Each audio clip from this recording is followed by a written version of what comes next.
Sa nakaraang video ay natapos tayo kung saan ay habang naghahanda ng pag-atake si RQE ay agad naman na sumugod si Qian Yuhun, at nang makita niya ang ginagawa ng ating bida, ay napatanong ito na kung talaga ba nagagamit lamang ito ng Formula Sword bilang pansagot sa kanyang pag-atake.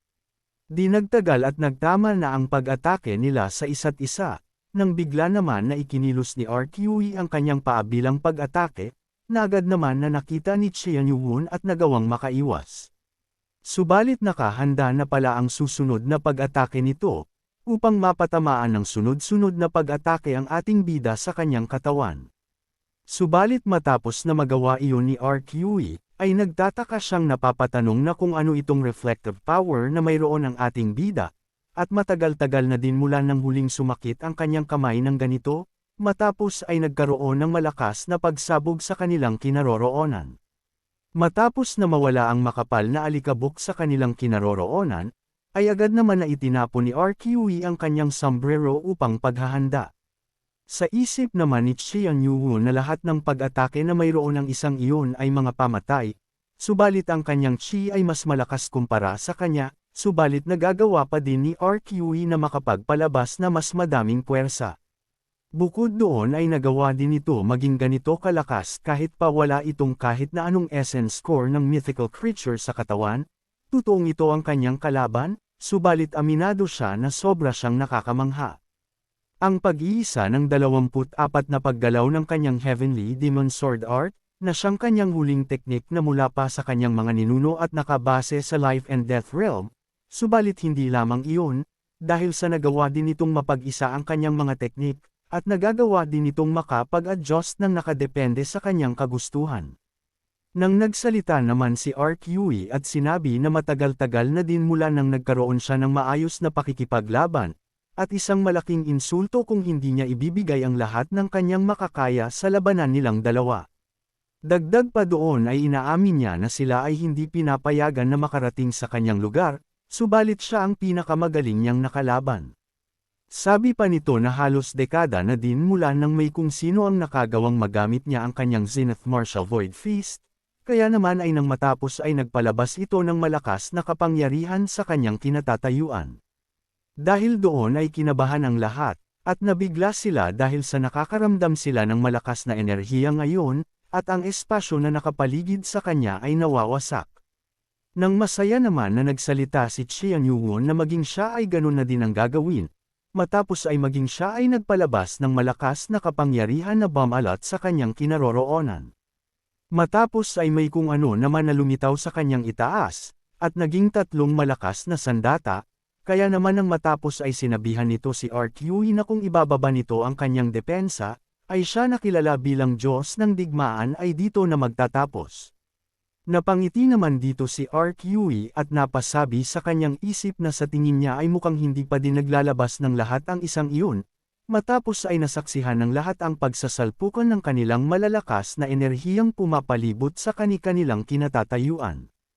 Hindi naman makapaniwala si Qian Inji dahil sa hindi pa pala pinapakita ng kanyang apo ang lahat ng kanyang kakayahan, alam nito na nagawa niyang may absorb ang mga essence core, subalit nagawa niyang makontrol ang lahat ng iba't ibang klase ng true chi sa loob ng isang katawan.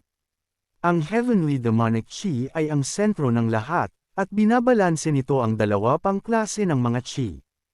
Kaya naman ay ang paghaharap na magaganap ngayon ay ang magdedesisyon kung sino ang pinakamalakas na martial artist sa buong Jiangho. Kaya naman ay kailangan na mag-ingat ng kanyang apo na si Qian Yuhun. Matapos naman ng ilang sandali, ay may napansin ang ating bida, dahil umpisa ng maging seryoso na si RQE, ay hindi na siya makahanap ng kahit na anong kahinaan nito at pagkakataon, dahil napaka-perpekto ng depensa at ng opensa nito. Subalit sa isip naman ni RQE ay napapasabi siya na matagal-tagal na din mula nang makaramdam siya ng kaba, dahil sa hindi pa ito nakakita ng kung sino na nagawang mapalibutan ng kanilang chi ang Formless Sword gamit ang Elemental True Chi na gaya ng ganito. Subalit ang palibutan ito ng itim na enerhiya, ay mas nagmumuka itong nakakatakot, kaya naman kung magagawa niyang mapagana ang tatlong Formless Sword ng maayos, ay para na din siyang nakikipaglaban sa tatlong martial master. Kaya naman ay kailangan niyang makalapit sa ating bida, matapos ay agad na itong naghanda upang sumugod. Nang matapos, ay mabilis itong nakalapit sa kinaroroonan ni Qian Yuhun, upang mabigla ito dahil sa labis na lakas ng wind pressure na hatid ni RQE. Subalit sabi niya ay magagawa nito siyang tapatan, matapos ay agad niyang inatake ito upang magawang mapahinto si RQE. Nang may mapansin naman dito si Qian Yuhun, dahil ang hangin na dala nito ay upang maitago ang puwersa ng kanyang pagsuntok, kaya naman kung pagtutuunan niya ang hangin, ay ang pagsuntok nito ay magagawang tumama ng direkta sa kanyang dibdib. Kung umabot ka na sa parte ng video na ito ay maaari lamang napindutin ang like at super thanks sa baba bilang pagsuporta. Maraming salamat. Kaya naman ang inatake din iyon ng ating bida, ay nagtaka doon si RQE, dahil sa mukhang nagawa nitong mapansin ang nais niyang mangyari. Makalipas naman ng ilang sandali matapos na sabayan ito ng ating bida, ay nagpatuloy pa din ito sa pagpigil. Kaya naman ay labis na nagulat dito si RQE, dahil sa totoong nagawa nga niyang mapigilan ang kanyang pag-atake, subalit sabi niya na hindi nito magagawang makatago sa kanyang kamao. Makalipas ng ilang sandali ng kanilang ginagawa, ay nagulat naman doon si RQE dahil sa nagawa nga niya na makatagos, at dahil sa lakas ng ginagawa ng ating bida, ay nagawa na nitong mawasak ang kanyang kinatatayuan. Sa isip nito na hindi na niya magagawang mapahinto ang itim na enerhiya na ito, at hindi niya magagawang makalapit kay Qian Yuhun, kaya naman ay agad siyang napa-atras dito. Subalit bigla naman siyang natigilan dahil sa parating na din ang isang espada sa kanyang uluhan, kaya naman nang makita niya ito, ay napatanong siya na kung talaga ba na nagagawa nitong gumamit ng teknik gamit ang kanyang formless sword.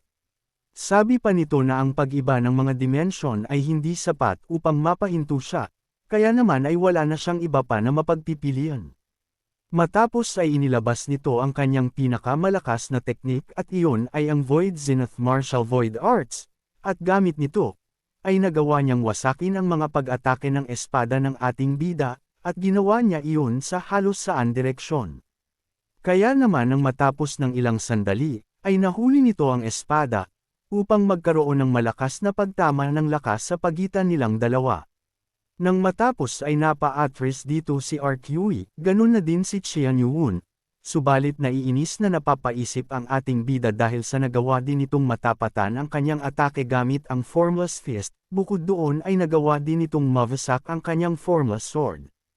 Habang tinitignan naman ito ni RQE, ay napapatanong siya na kung tapos na ba ang isang iyon na makapag-recover, dahil sa mukhang madami pang true chi ang ating bida na natitira.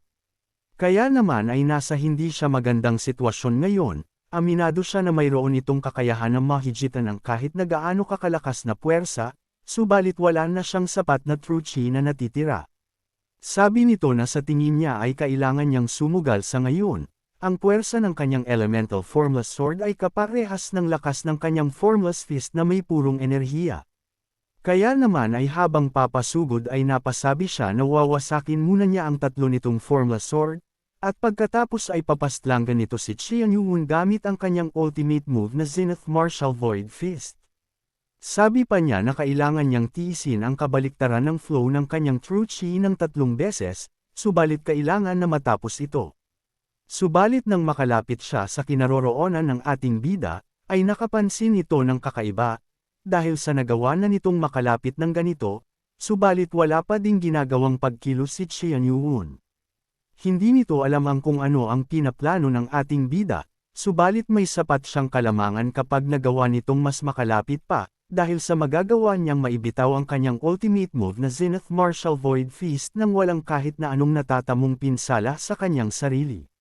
Nang bigla naman na nagsalita ang ating bida at nakangiting napapasabi na tinuruan siya nito ng talagang nakakamanghang bagay, upang mapahinto dito si RQE, subalit nagpasalamat lamang sa kanya si Qian Yuhun, siya na kilala bilang Diyos ng digmaan. Kung nais mo na masubaybayan ang mainit-init na kabanata, ay i-open lang ang notification bell pagkatapos mo na mag-subscribe.